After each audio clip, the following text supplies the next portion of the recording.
If you guys have ever read the 1954 novel Lord of the Flies by William Golding, then I guarantee you will pretty much know what's going to happen in Voyagers. But of course, we have to answer the question, does this movie add anything new, anything fresh? Is it good? All that kind of stuff. So we're going to go ahead and discuss that in our real take coming up.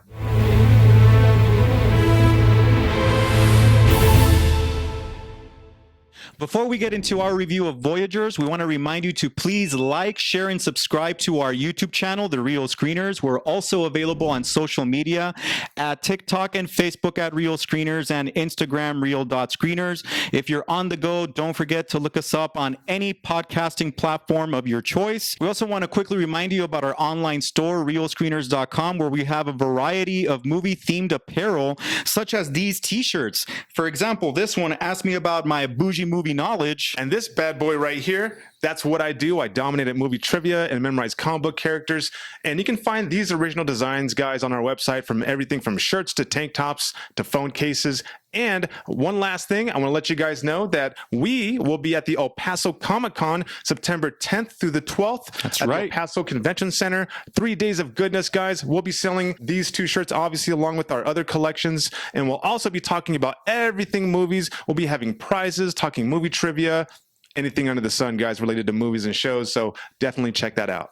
Voyagers is directed by Neil Berger, who is also known for directing other sci-fi films such as Limitless, The Illusionist, and Divergent. And this film stars Colin Farrell as Richard, Ty Sheridan as Christopher, Lily Rose Depp, famously, Johnny Depp's daughter, as Scylla, and Fionn Whitehead as Zach. And this film has a pretty cool premise. It actually has, like you said, a lot of similarities to the Lord of the Flies book, but this is Lord of the Flies, the futuristic version of it. In a nutshell, what has happened is that the Earth is running out of resources, the temperatures are rising, it's becoming uninhabitable, so they're planning a trip that is going to take 86 years to this other planet that has living conditions for humans. And, of course, they have to basically train these children to be able to sustain such an alienated and isolated trip for 86 years, and also to have children and grandchildren so that they can survive the voyage and to continue the evolution of the species, right? And so the film definitely has a cool idea, but the execution, in my opinion, is not the best. Right, what you see in a lot of movies, guys, you have this premise, you have this idea, and you're like, oh, that seems pretty cool, but they just can't stick the landing on it. And, well, this movie, I'll say it wasn't really bad, right? It wasn't a bad movie. Something we've seen before, though. And number one, it is completely predictable from beginning to end. And a lot of that, for me personally, is because I really enjoy the novel Lord of the Flies, and I felt like this was almost beat for beat. There were a lot of parallels. There were a lot of parallels to the book when it came to the characters, but also you had mentioned the symbols, right? Right. There were some stark, similarities between the two. There are a lot of metaphors there, a lot of things that act as symbols, people and situations and actions that were symbolic. I'm not going to get into that, guys. I'm not saying you have to read Lord of the Flies to understand this movie, but if you really look for those metaphors throughout, you'll get a better appreciation for this film. Sure. And of course, what we're talking about, I suppose, are the ideas about nature versus nurture, of course. What happens to a group of people when they're kind of deprived of their freedoms, and then they discover that, hey, I can make my own decisions, and I can rebel, and I can do crazy things, right? This really delves in, like you said, into humanity, right? And it makes you think. And they even kind of touch on it just for a little bit. Wish they would have touched on it more. Is this who we are, or are we turning into something else? Right, exactly. And so that's really up for, to your opinion, really, as a viewer. And so I thought those were good ideas. But where they missed, I thought, was really developing the characters. I felt like they gave you an idea of who these characters might be, but they didn't really flesh them out. Mm-hmm. So therefore, you don't really buy too much into them, into their actions, their motivations, what happens to them. They really do a good job of exploring the social dynamic of human nature, and not so much a lot of self-discovery. So yes, it disconnects for me there. Yeah, the characters are one-dimensional, and really they're very much defined in two two categories, and that's either good or bad. Great point. And there's no like middle ground. The characters kind of like divide themselves very quickly, and you don't get a chance to even understand why it is that they're acting that way or what motivates them to turn to take that route, you know? And so it leaves a lot to be desired in that aspect. And I kept waiting for some profound moment to happen, you know, like maybe something more sophisticated. The movie just kept riding that wave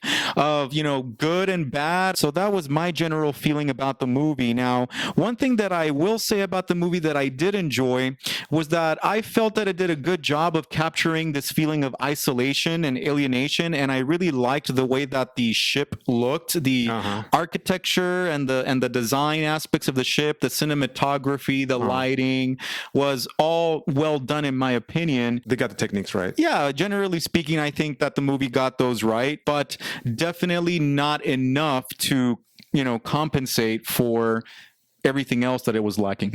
Yeah, and so like I said, I want to go back to how predictable this was. I mean, really, you don't even have to read The Lord of the Flies to, if you've seen enough movies, you've read enough books, you kind of get a sense of, oh, this is going to happen here, bong, bong, bong, bong, bong. Another thing I want to point out too is that it also touches on the lies that parents tell us to protect us, and then what happens after that as a consequence. Right, and of course, in that same vein, it explores like how children will behave when they don't have any guidance, right?